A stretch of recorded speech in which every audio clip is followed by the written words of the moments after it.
삼귀의 일체의 복덕과 지혜를 갖추신 부처님께 귀의합니다. 일체의 청정한 가르침에 귀의합니다. 일체에 수행하는 모든 대중께 귀의합니다.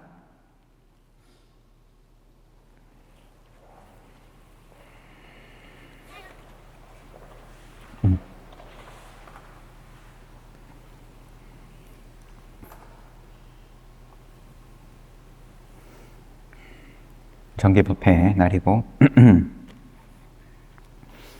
그간에는 우리가 금강경을 봤습니다.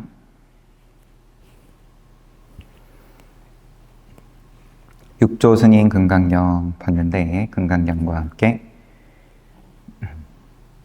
육조 스님께서 거기에 대해서 해설을 하신 책을 대략 9개월, 10개월 이 정도 우리가 아닙니다.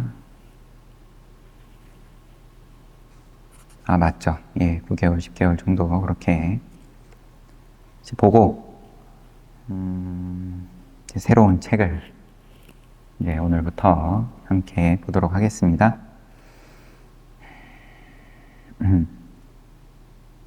금강경 5가 해설의 해가지고 이제 다섯 선사 분들의 이제 해설서가 있는데 이제 순서대로 다음 금강경 책을 또 하나 들고 올까 하다가 이제 또 좀 다른 거 한번 보고 또 다음 기회에 또 금강경은 또 보도록 하겠습니다. 다른 책을 들고 왔다고 들고 왔는데 육조 단경이에요. 또 육조 스님 말씀입니다. 선을 수행을 한다, 선을 한다, 한다도 빼고 그냥 선이다.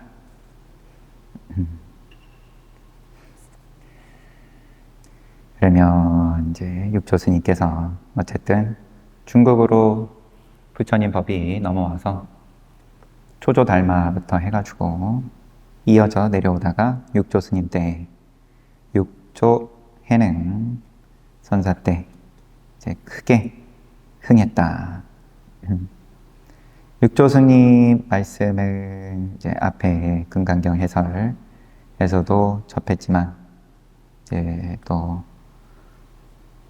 육조 스님 사상 또는 말씀에 대해서 육조 단경을 통해서 이제 여러 번 봤지만 또 한번 보도록 하겠습니다.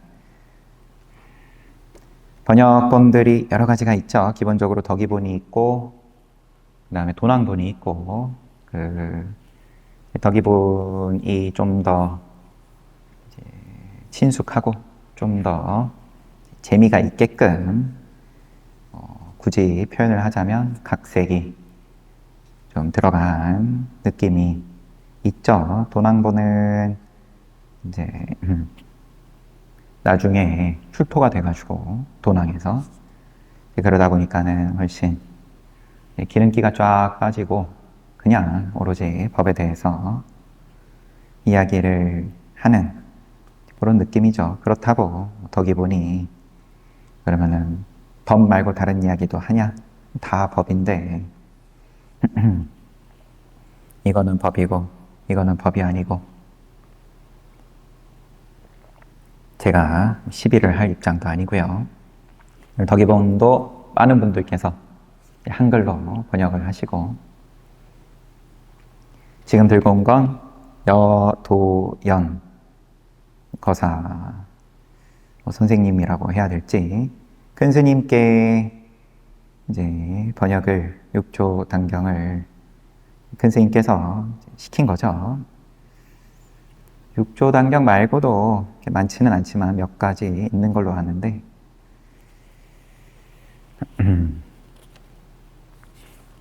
여튼 시작하겠습니다. 제1장 법을 깨닫고 의발을 전수받다. 법을 깨닫고 의발을 전수받다. 그렇게 부처님 가사와 바루가 정식으로 인가를 받은 제자들로 쭉 이어져 내려와서 그게 중국까지 오고 발마대사 거쳐가지고 육조 스님까지 의발을 전수를 했다. 이게 법에 대한 증명이다. 왜냐하면 알아볼 수가 없으니까 모양 없는 건데 그럼 누가 그거를 법이 있다 없다 다 눈먼 사람들끼리 이게 맞다 저게 맞다 시비를 하는데 어쩔 수 없이 뭔가 표식이 필요하니까 부처님 가사와 바로다 이름으로써 시비를 조용히 시키기 위한 방편으로서 법을 깨달았다라는 증거다. 하지만 육조 스님께 물려주면서 더 이상 더 전하지 말아라. 후대로 너까지가 마지막이고 너 때는 크게 흥할 거니까 굳이 이런 방편 필요 없다. 방편이지만 법을 위한 방편이지만 사람들 욕심이 붙는 거니까 모양이 있으면 다 욕심이 붙는 거니까 그래서 이거 차지하려고 육조 스님을 죽이려고 쫓아오기까지 하는 일이 벌어지는 거죠. 추노하는 거예요. 해능 대사께서 지금은 이제 대사인 거예요. 이미 깨달음을 얻으시고 보림사에 오셨을 때다. 소주, 자사, 위거와 관료들이 함께 산에 찾아와 대사께 고을에 있는 대범사 강당에서 대중들에게 인연을 열어 마하반야 바라밀법을 설해 주시기를 청하였다. 주석 달려있는 건 살펴보겠습니다. 다. 보림사, 중국 광동성 소주부 곡강현 남아산에 있는 사찰, 서기 502년에 지장 3장이 창건했고 지금은 남아사로 되어 있다.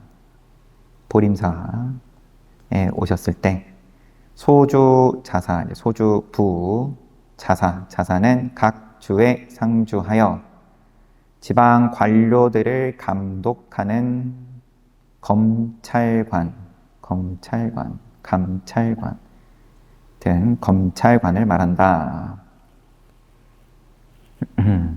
그러면 이제 소주에 가장 높은 사람은 아니지만 이제 공무원들을 이제 감찰하는 그런 소임자였다.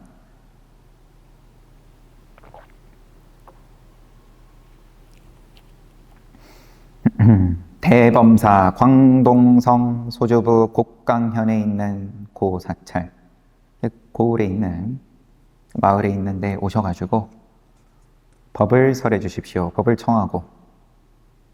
그런데 마하반야 바라밀법을 청했다.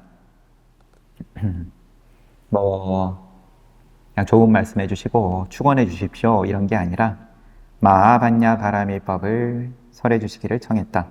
이미 법을 청하는 입장에서 그래도 뭘 물어야 되는지 알고 온 거죠. 선사에게, 도인에게 도를 묻는 거니까. 아니면 최소한 이제 어떤 분인지는 아는 거고, 또 바꿔 얘기하면 해능대사의 명성이 그만큼 이미 올라간 상황에서 법을 청한 거다.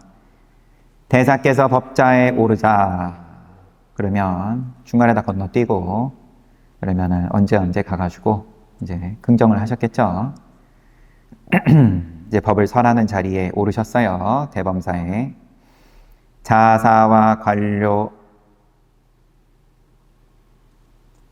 30여 명과 유학자 30여 명 그리고 비구비구니 제가불자와 일반 대중 등 1천여 명이 다 함께 절을 하며 불법 요지를 듣기 원했다. 자사하고. 그럼 이게 보림사에서 지금 법을 설하시는 건지 이게 지금 갑자기 조금 명확하지가 않아요. 넘어가고 중요한 문제는 아니니까. 그런데 이제 나중에 대범사겠죠. 대중이 1,000명이나 되는데 법자에 오르셔가지고 자사하고 또 그 자사하고 함께 온 관료들하고 30여 명이 있고 유학자가 또 30여 명이 있고 그 다음에 비구, 비구니, 우바세, 우바이, 선남자, 선여인 이렇게 사부대중은 그냥 다 한꺼번에 묶어가지고 1,000명이다. 이제 아무래도 이 육조당경을 정리를 한 분의 입장이 그 유학자겠죠. 그러니까 유학자를 앞세우고 그 다음에 또 사부대중이 1,000여 명이 다 절을 하며 불법의 요제를 듣기 원했다. 대사께서 이르시기를 선지식 드리어 일성이에요. 첫 말씀이. 그 전에도 뭐 법이야 계속 설을 하셨지만 도망 다니면서도 인연 따라서 법을 설하셨었던 거고, 그런데 육조당경에서 이제 정리를 하는 입장에서 그다음에 이것이 핵심이다 이런 생각이 있으니까 제일 앞에 뒀겠죠. 선지식들이여 모두들 마음을 청정케 하고 마하반야바라미를 염하라. 그냥 한 문장, 요 한 말씀 하셨어요. 선지식들이여, 그러면 법을 듣는 대중들에게 선지식 찾아온 대중들인데 너희가 선지식이다. 선지식들이여 모두들 마음을 청정케 하고 마하반야바라미를 염하라.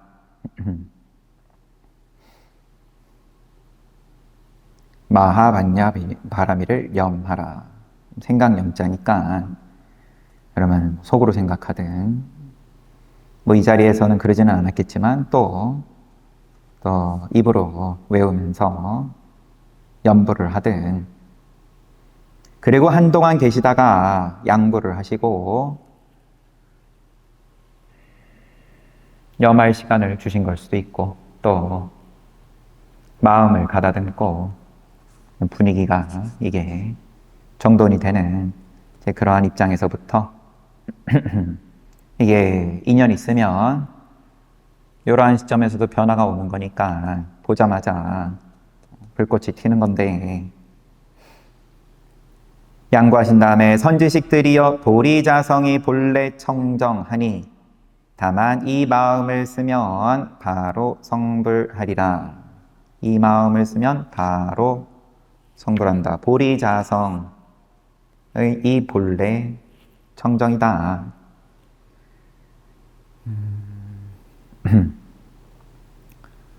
주석 있는 걸 보면 뭐 선지식은 좋은 법, 친후, 선후, 양후 또는 정직하고 높은 덕행을 갖춘 사람으로서 가르침을 설명하고 정도에 들어가게 하는 사람.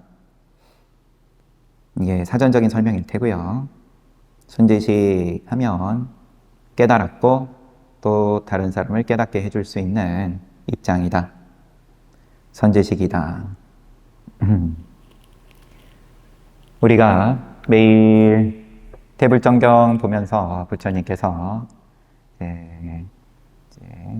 뭐 태어나셔서부터 혹은 그 전생부터이지만 그 다음에 또 성도하신 이후에 법을 펴시는 모습을 한 발자국씩 살펴보고 있는데, 인연 있는 자에게, 자격 있는 자에게 법을 설하셨다. 자격이 없는 자에게는 부처님도 그럼 선지식이 못 된다.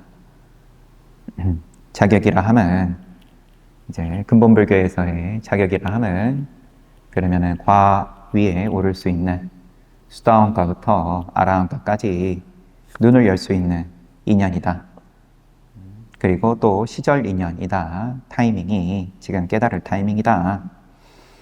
이런 인연들 부처님께서 찾아가가지고 방편을 쓰시고 맞춤형 맞춤형 법을 설하셔서 그래서 안목을 얻는다. 그런데 그런 인연이어도 깨닫지 못할 수도 있다. 악지식과 가까이 하거나 아니면은 선지식은 선지식인데 그런데 이제 안목이 조금 부족해가지고 그러면은 제대로 지도하지 못하면은 또 과에 오를 수 있게끔 도와 과의 결과를 보지 못할 수도 있다.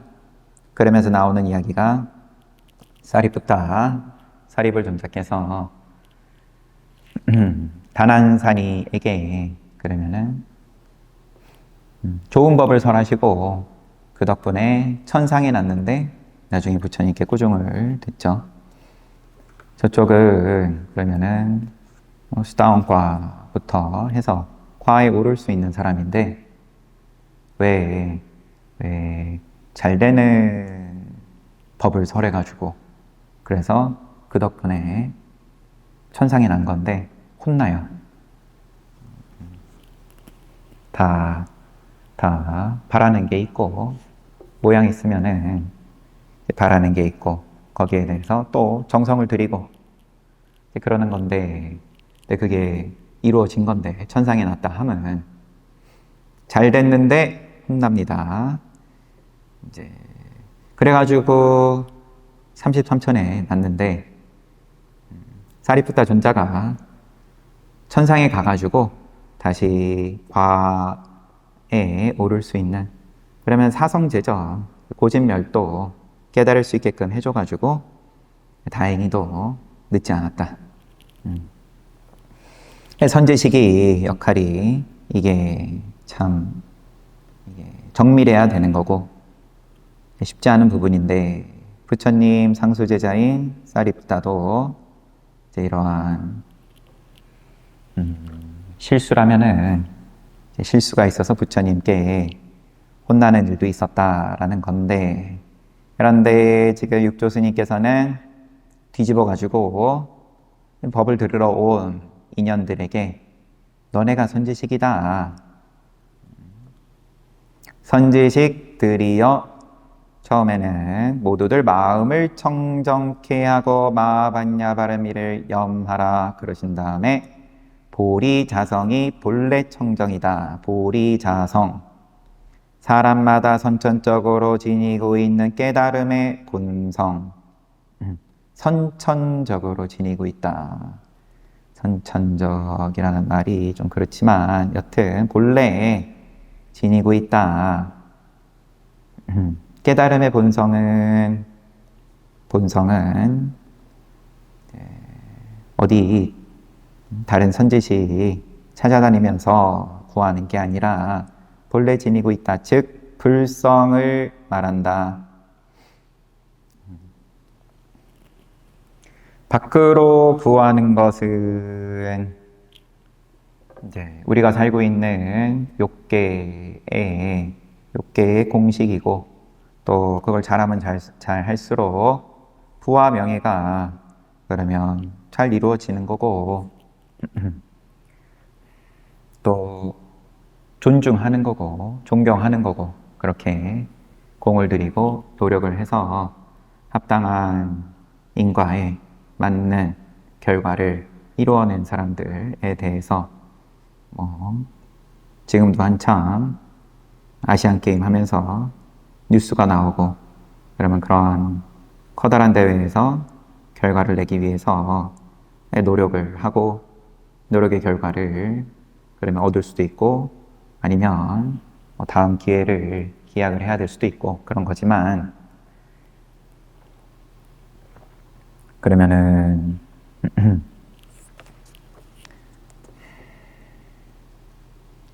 우리는 또 그런 뉴스 접하는 거고 야, 참 박수 쳐주는 거고 이게 세상 사는 공식인데 세상 사는 공식을 그런데 거기에는 이제 고가 늘 따라 붙으니까 모양은 무너지게 돼 있는 거고 그러니까 그것을 그럼 어떻게 한번 뒤집을 거냐 뒤집어 줄 거냐 선지식 입장에서 지금 육조 스님 입장에서는 그러면 그 공식을 어떻게 그 무수한 생 동안에 쉬고 놓지 못하고 반복을 해온 그 공식을 그걸 어떻게 한번 놓게 할 거냐?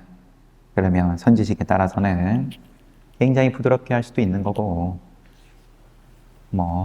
후드럽게 할 수도 있는 거고, 부처님처럼 그때그때 다 맞춤형으로 법을 설하실 수도 있는 거고, 육조 스님께서는 이제 본래 청정하다. 본래 청정하다. 본래 부처다. 본래 불성이다. 이제 여기서 뭔가 번쩍하면 그럼 이제 책 덮으면 되는 거고, 아니면은 이제 뒤에를 계속 봐야 되는 거죠. 선지식들이여 우선 해능에 당신의 행적과 법을 얻은 인연을 들어보십시오.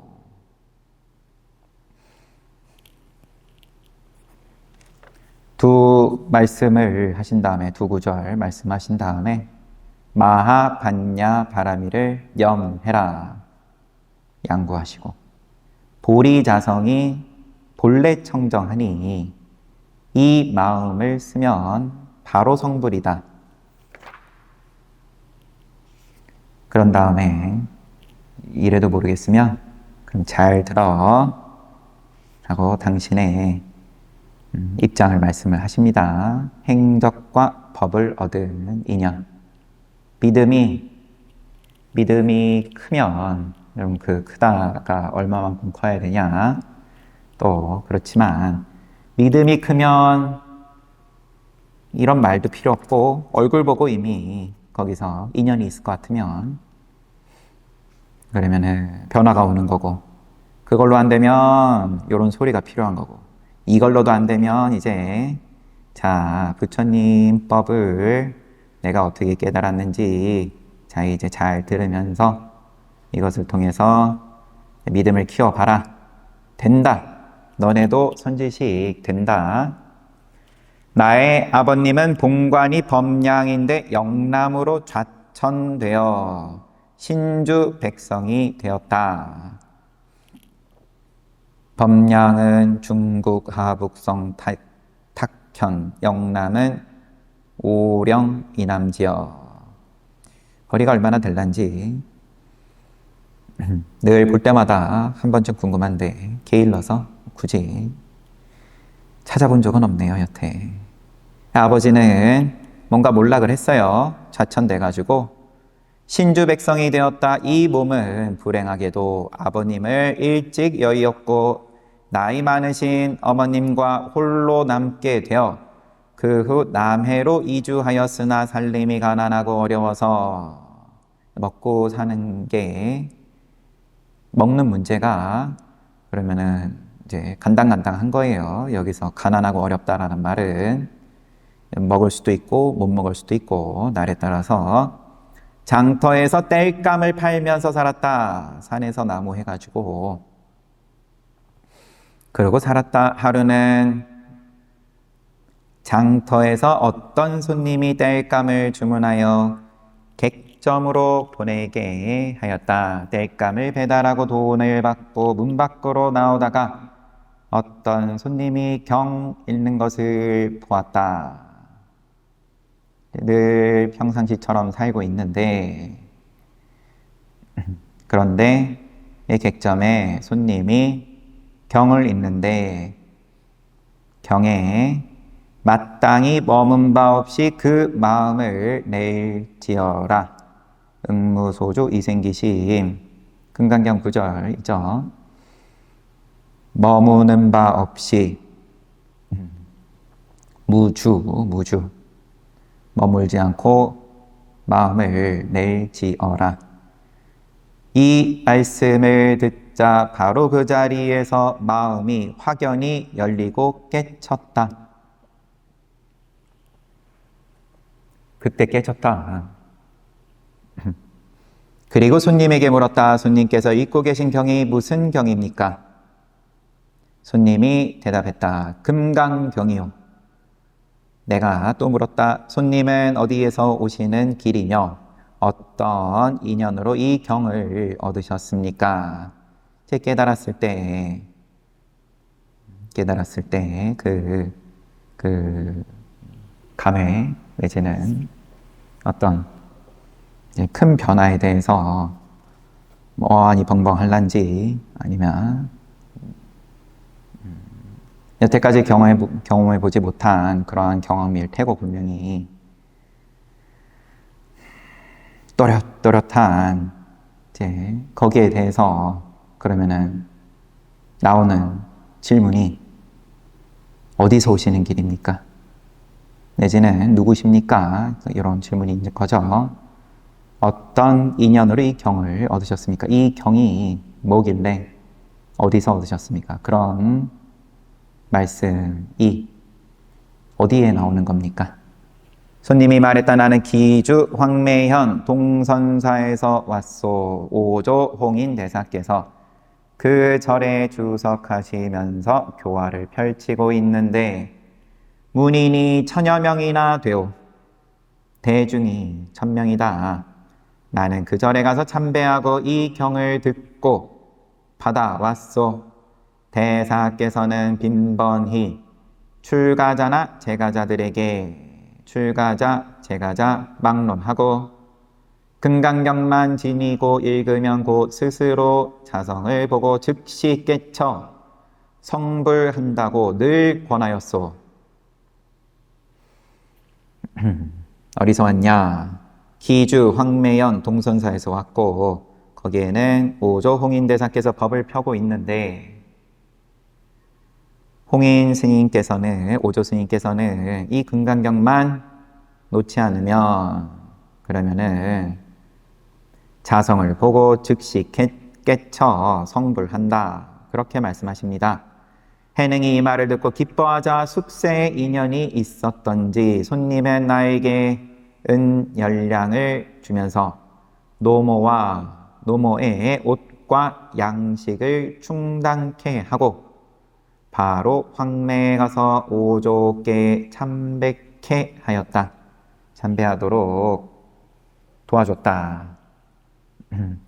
어머니 은열량이 얼마나 먹고 살 수 있을 만한 양인지 감은 없지만 어쨌든 지금 좀 여행길에 오를 수 있을 만큼은 도와주고 전생에 인연이 있었던지 변화되는 모습을 구경을 한 거니까 여기는 이 선비는 구경해 보는 것만으로도 세상에 내가 직접 깨닫는 게 물론 제일 좋겠지만 앞에서 사람이 뭔가 눈을 열어가지고 변화가 오는 것을 이제 본 건데 이걸 그러면은 나무꾼이 나한테 지금 사기치고 있는 것도 아닐 테고 무슨 이익이 있을 거라고. 나는 본인도 깨닫고 싶은 마음이 있으니까 오조 스님 찾아가가지고 참배를 하고 경전 받아가지고 그러면은 여기 뭐라고 했죠?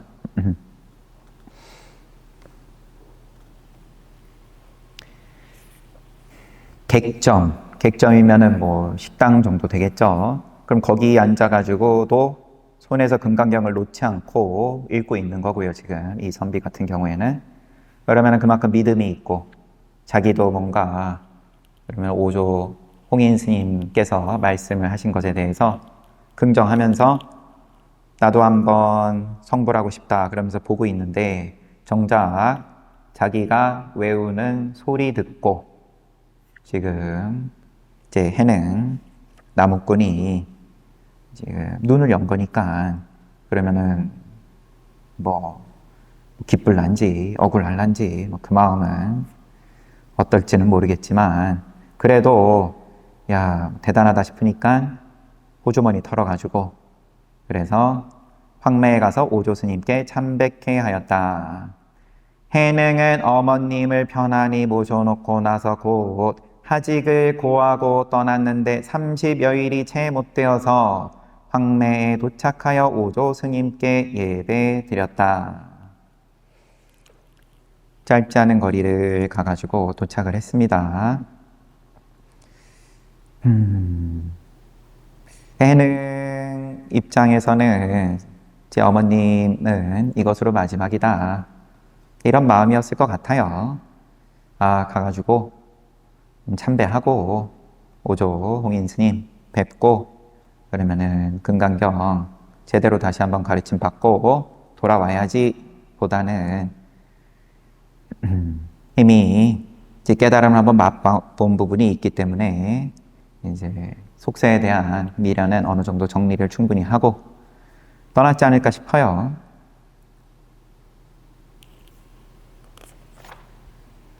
오조께서 해능에게 물었다. 너는 어느 곳 사람이고 어떤 물건을 구하고자 하느냐? 오조 스님께서 그럼 찾아온 해능에게 행색이 꼬질꼬질 했겠죠.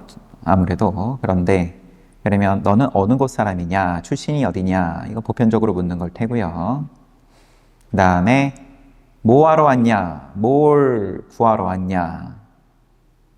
어떤 물건을 구하고자 하는가? 해능이 대답했다. 제자는 영남 신주 백성입니다. 먼 길을 와 스님께 예배드리는 것은 오직 부처가 되기를 바랄 뿐 다른 것은 원하지 않습니다. 저는 깨달으려고 왔습니다. 부처 되려고 왔습니다. 성불하러 왔습니다. 다른 것을 원하지 않습니다. 행색이 꼬질꼬질하니까 그래도 천여 명 먹여 살릴 수 있는 대중이고 저는 굶기 싫어서 왔습니다. 이게 아니라 부처 되려고 왔습니다. 오조께서 말씀하셨다. 너는 영남 사람이고 또한 오랑캐인데 어떻게 부처가 될 수 있겠는가? 너는 출신이 미천한데 변방에서 와가지고 그러면 중원 사람이 아니다. 배운 것도 없고 이미 20몇 살이고 하죠. 지금 이 상황이. 어려서부터 경전 가까이 하고 글자를 익히고 그러고 해도 쉽지 않은 거를 너는 영남 사람이고 오랑캐인데 어떻게 부처 될 수 있겠는가? 오조 스님도 당연히 인가 받은 오조 스님인데 실제로 이렇게 생각해가지고 이렇게 묻는 건 아니신 걸 테고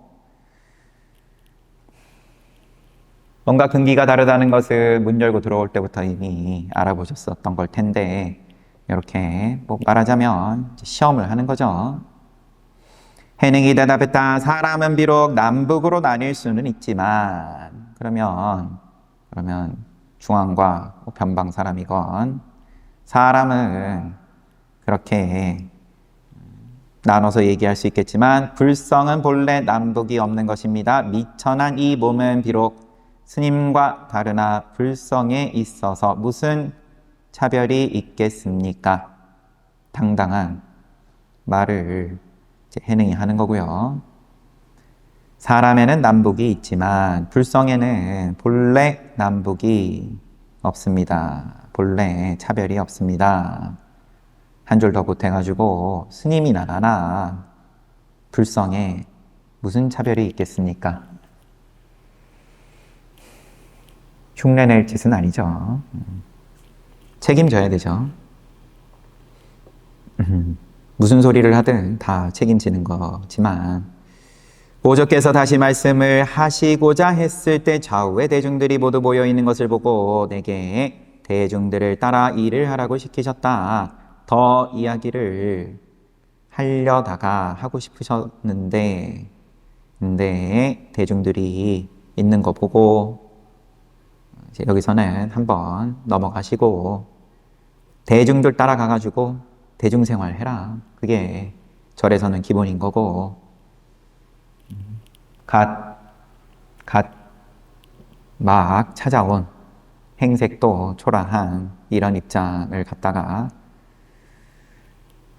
천명대 중에 가장 어른이 그러면은 이제 그릇이 다르다 해가지고 모양을 특별하게 써주면 그러면은 다친다. 불성은 불성인 거고 깨달음은 깨달음인 거고 그런데 모양은 또 맞는 모양을 써야 된다. 그래서 대중들 따라서 일하라고 시키셨다. 그런데 그래도 한마디 더 붙여요. 내가 말했다. 해능이 스님께 아뢰입니다. 제자 자심에서 자심 자기 마음에서 항상 지혜가 생기고 있으며 자성을 여의지 않는 것이 곧 복전인데 제 마음은 이미 복전입니다. 스님께서는 무슨 일을 하라고 시키는 것인지요? 뭘 더 일을 하고 말고 그런 말씀 하십니까? 스님도 불성 있고 깨달으셨고 그러면 제가 하는 말을 모르지 않으실 텐데 저도 저의 마음은 항상 지혜가 생기고 있으며 지혜를 벗어난 적이 없으며 무슨 일을 하라고 하십니까? 일을 해서 그 공덕으로 지혜를 얻는다. 네, 목표가 저만치 있고 나는 거기에 도달하지 못한 상황이고 그래서 여기서 저기로 가는 그런 모양 있는 소리를 왜 하십니까? 저는 이미 모양이 없는 입장입니다. 자심은 이미 지혜고 또 항상 늘상 순간순간 자성을 여의지 않는다. 내 성품을 여의지 않음으로써 곧 복전이다. 복전이다. 여기서 그러면 해능 스님이 말하는 복전은 당연히 복밭, 모양으로서의 복밭을 말하는 것은 아닌 거죠. 요만큼 심으면 더 키워서 돌려주고 요 모양을 떠난 입장입니다. 스님께서는 또 무슨 모양 같은 소리 하십니까? 일을 하라고 시키는 겁니까? 오조께서 말했다. 이놈의 근성이 너무 날카롭구나. 더 말하지 말고 방앗간으로 가라. 한번 이제 눌러주고 이제 그리고 방앗간으로 보내셨어요. 해능 스님 입장에서 또 이렇게 얘기할 수 있는 거고, 아 됐다, 공부 다 된 거고 더 이상 미련 없다, 모양에 대한 미련은 없다. 예를 들어서 시비가 생겨가지고 그럼 지들의 시비인 거지. 소화를 못하는 거 내 문제가 아니고, 아니면 시비가 커져가지고 누가 내 등에다가 칼을 꽂는다. 아 나는 편하게 갈 수 있다. 이제 그런 큰 소리를 치는 건데, 그런데 이제 보살의 입장에서는, 오조 스님 입장에서는 그것도 틀린 말은 아니지만, 그런데 또 그렇게 쉽게 볼 일은 아니다. 쉽게 볼 일은 아니다. 인과에 대해서 내가 깨달았다 그래가지고 더 조심해야지. 됐다. 나는 인과 벗어났다. 맛봤다. 그러고는 인과 쓸어버리고 모양 쓸어버리고 그러면 부처님께서 성도하시자마자 고민을 하실 때 세상에 누가 이거 듣고 알아먹겠냐. 그리고 이제 법을 굴릴 마음을 내지 않으셨을 때 그래도 브라흐만 천신이, 범천이 이제 부처님께 권하는 거죠. 그래도 알아들을 수 있는 인연이 있습니다. 그래서 이제 법을 굴리기 시작하시고, 그럼으로써 삼보가 완성이 된 거고, 부처님과 부처님의 가르침은 이미 다 완성이 되어 있는 상황인 입장에서, 그러면 이제 내가 깨달았다. 본인도 이제 해능 스님도 혼자 깨달은 것도 아니고 혼자 깨달았다 볼 수도 있겠지만 그래도 금강경 듣고 깨달은 거니까 부처님 말씀 듣고 깨달은 건데 삼보를 제끼고 그러면 수행하는 대중들을 생각하지 않고 이 보에만 이 귀를 하겠다. 산에 들어가서 혼자 살겠다. 사람 안 만나고 너무 편하다. 맑고 좋죠.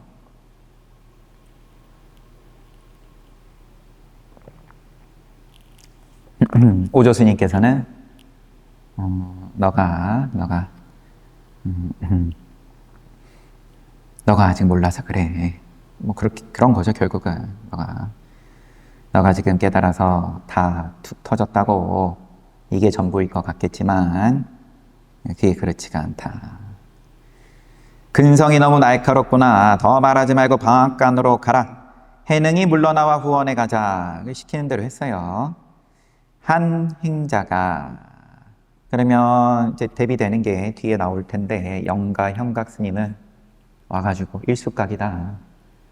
와가지고 본인이 이 얻은 안목에 대해서 육조 스님하고 한번 육조 스님께서는 이제 나중에 깨닫고 법을 펴실 때인 거죠. 육조 스님 찾아와가지고 그것도 육조 스님 제자 만나가지고 그래도 살살살 한번 꼬셔가지고 혼자 깨닫는 것도 좋지만 선지식 만나서 점검 받으세요. 이래가지고 그래도 본인이 거기에 호기심이 동했으니까 찾아간 거죠. 육조 스님 만나가지고 주고받은 다음에 됐다. 이제 점검 다 됐으니까 바로 가려고 그러니까 그래도 하룻밤 자고 가라고. 하룻밤 자고 또 기어이 갔죠. 그래도 인연이 그러면은 뭐 그런 거고 해능은 그래도 이게 보사료로서의 인연을 보신 거니까 오조 스님께서 쓸데없는 소리 하지 말고 후원해 가라. 한 행자가 내게 장작 패고 방아 찍는 이 일을 시켰다. 그리고 방앗간에서 8개월을 보냈다. 8개월 지났어요. 어느 날 오조께서 갑자기 보러 오셔서 해능 보러 오셔서 나는 너의 견해가 쓸만하다고 여기나 너의 입장을 내가 몰라보고 방앗간에 보낸 게 아니다. 너의 견해를 내가 쓸만하다고 여기나 혹시 악한 사람들이 너를 해칠까봐 너와 이야기를 하지 않은 것이다. 너는 알고 있느냐? 악한 사람들이 너를 해칠까봐. 그러면 너는 깨달았고 너는 선한데 대중들이 그만한 수준이 못 돼서 라고 보기엔 그렇게 볼 수도 있는 거겠지만 이게 자기를 그러면은 감출 수 있을 만큼 드러내지 않을 수 있을 만큼 그러면 이런 악한 인연들 눈에도 띄지 않을 수 있을 만큼 아직 너가 그 정도는 아니어가지고 해침을 당했다. 누구 탓이냐? 누구를 원망할 거냐? 나는 깨달았는데 내 수준은 높은데 나는 수행 잘하는데 다른 대중들이 안목이 부족해가지고 못 살게 굴었다. 그렇게 생각하고 싶으면 하는 거지만 허망한 소리다. 허공에 다 흩어지는 소리인데 악한 사람들이 너를 해칠까봐 너와 이야기를 하지 않은 거다. 네가 이제 그 정도 스스로를 감출 수 있을 힘은 없었기 때문에 우선은 좀 열기도 가라앉고 막 자기가 크게 열리고 난 다음에 그러면 그때의 어떤 기분이라고 할지 또 솟구치는 어떤 그런 감정이든 뭐라도 다 해낼 수 있을 것 같은 그런 힘에 대해서 막 한 달 지난 건데 한 달 걸려서 왔으니까 그러고는 됐다 나는 뭐 오조스님 보고 주고받고 칼을 몇 합 겨룬 다음에 나는 뭐 얼마든지 이길 수 있을 것 같은, 대중이 1000명이든 10,000명이든 거기에 대해서 개의치 않을 수 있을 것 같은, 실제로 뭐 그럴 수 있다 하더라도, 그런데 이제 그거보다 더 높은 차원이 있다. 너를 해칠까봐 너와 이야기를 하지 않은 것이다. 너는 알고 있느냐? 해능이 대답했다. 제자도 스님의 뜻을 알고 있어서 대중들이 눈치채지 못하도록 감히 법당 앞에 가지 않았습니다. 스님의 뜻을 제가 이해를 해서 알아들어서 그래서 시간 잘 보냈습니다.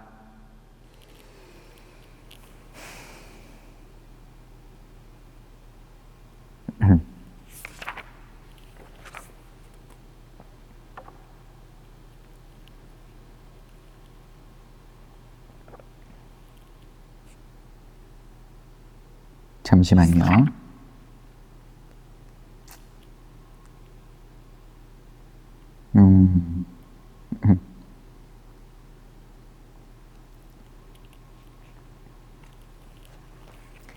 오조께서 하루는 문인 모두를 모아놓고 말씀하셨다. 내가 너희들에게 말하겠다.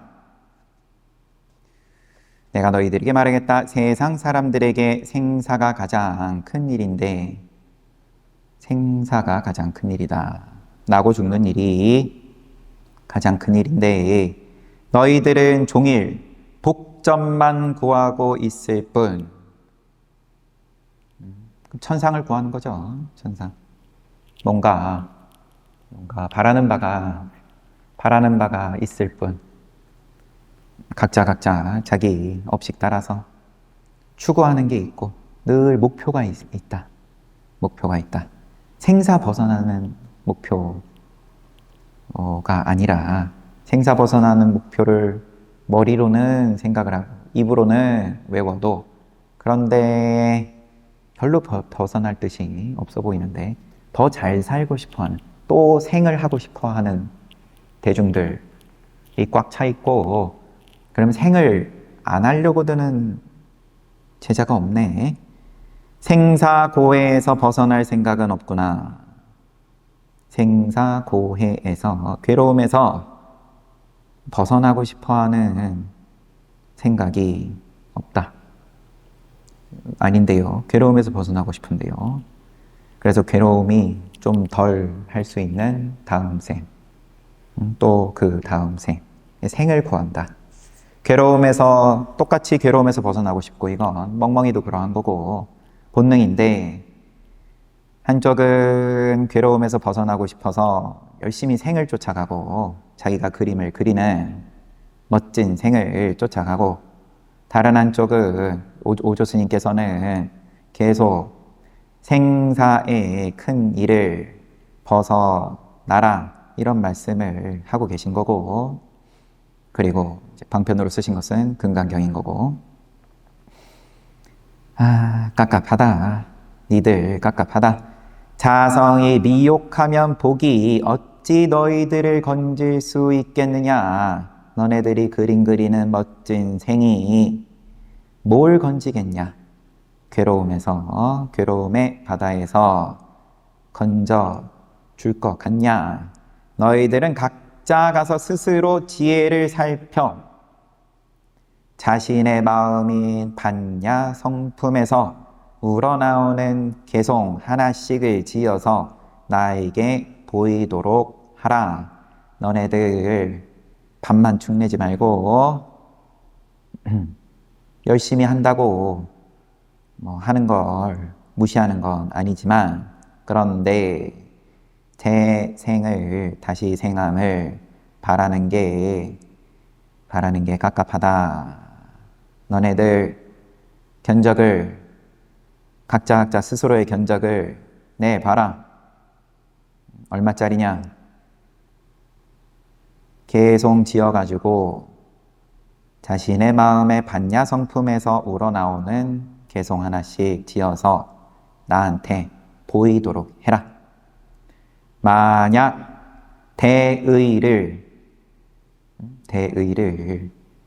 큰 깨달음을 깨친 자가 있다면 그에게 의법을 전하고 제6대조로 삼을 것이다. 난 곧 은퇴할 거야. 이런 말씀이기도 한 거죠.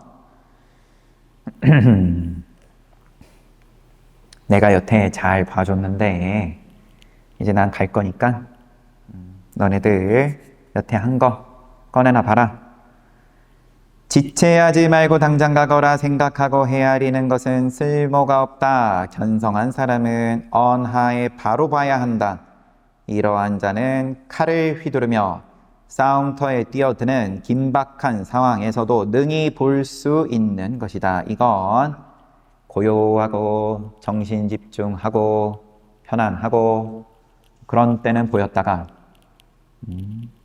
그러다가 목숨이 왔다 갔다 하는 그러한 전쟁터에 칼이 왔다 갔다 하고 총알이 왔다 갔다 하고 이런 때에는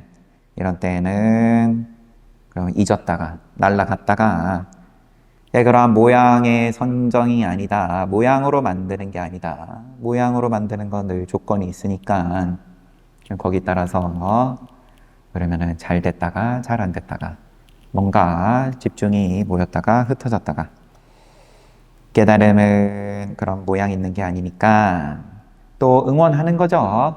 너네들이 지금 여태까지 놀았어도 할 수 있다.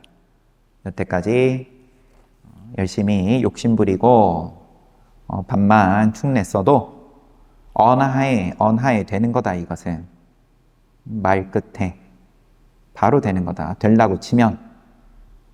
그리고 지금 아무리 정신없어도 욕심에 눈이 멀어서 정신이 없어도 능히 볼 수 있는 거다. 긴박한 상황에서도 능히 볼 수 있는 것이다. 그리고 이제 보충 설명이겠죠. 고덕이 이르시기를 마치 칼을 휘두르며 싸움터에 뛰어든 것처럼 이런저런 상황을 묻지 않는다라고 하셨다. 공부될 때의 모습은 상황을 묻지 않는다. 조건을 따지지 않는다. 누구나 깨달을 수 있다. 누구나 깨달을 수 있다.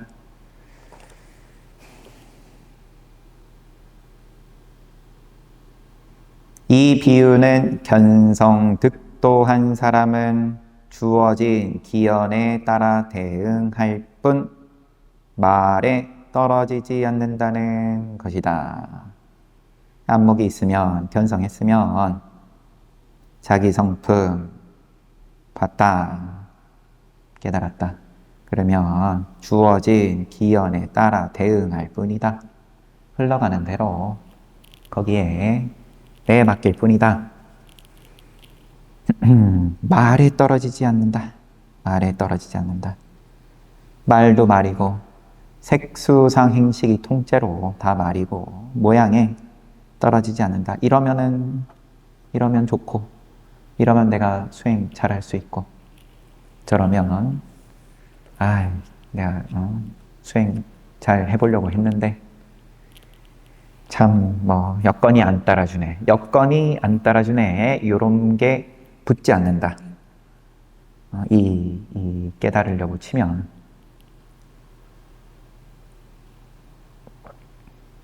늘 조건으로 원인과 결과로 모양으로 돌아가는 세상에서 열심히 살고 있는 선지식들께서 여러분들께서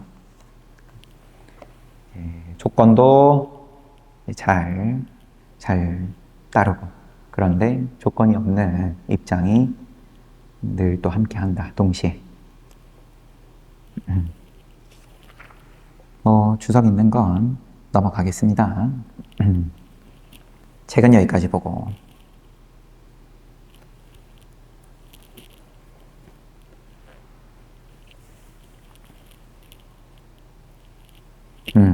제목 앞에 제목이 한글로 육조 스님 설하고 숲을 스님 다시 보다 제목에. 그런데 이제 큰 스님께서 설하신 부분은 빠져 있는, 번역만 돼 있는 그런 책입니다.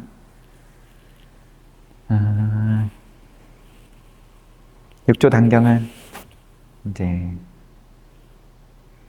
육조 스님께서 어떤 인연으로 공부를 하셨는지 앞부분은 이제 그런 내용이 나오고 재미있죠. 그 다음에 부처님 법에 대해서 한번 다시 돌이켜서 이때 당시에 부처님 말씀이다 라고 했을 때 주로 통용이 되는 그런 것들이 있겠죠. 거기에 대해서 그것을 모양이 없는 쪽으로 다시 돌려서 방향을 바꿔서 공식을 뒤집어서 부처님 말씀에 공식을 뒤집을 게 본래 없는 거지만, 그런데 이제 사람들이 지금 나온 것처럼 복을 구하니까, 복을 구하는 것도 부처님께서 분명히 말씀을 하셨고, 보시지계 천상, 천상 갈 수 있어. 보시 잘하고 주변과 잘 나누고, 지계 대중생활 잘하고 편안하게 공동체가 손해가 나지 않게끔 그러고 살면, 그러면 너가 바라는 바 이룰 수 있다. 인연 따라 각자 좀 시간은 걸리겠지만 그런 말씀도 하셨지만 그게 전부가 아니고, 그런데 천상에도 괴로움은 있다. 모양이 있으면 괴로움은 있다.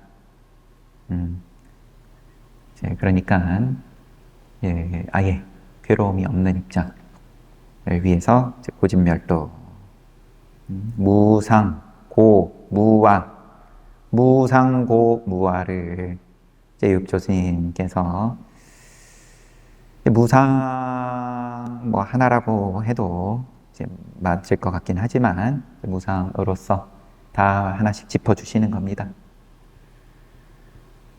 잘 봤습니다. 잘 봤습니다.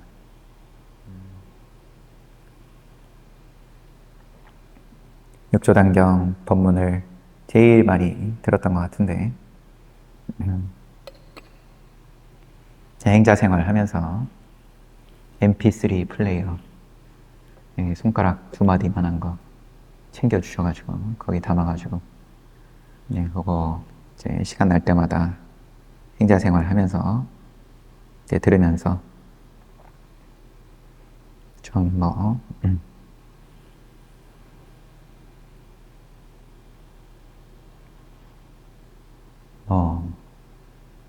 한참 전 얘기하는 것처럼 하니까 되게 큰 스님인 것 같은, 흉내내는 것 같아서 갑자기 저한테는 큰 힘이 됐던 경전이고, 여러분들께도 큰 힘이 되기를 바라면서 앞으로 법회 때 이제 함께 봐 나가도록 하겠습니다.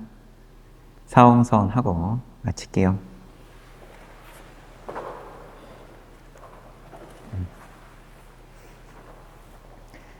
사옹서원. 중생은 한없이 많다. 남김없이 건지겠다. 성냄 욕심 어리석음은 다함이 없다. 남김없이 끊겠다. 부처님 가르침은 끝이 없다. 남김없이 배우겠다. 부처의 길은 모양이 없다. 끝까지 가겠다.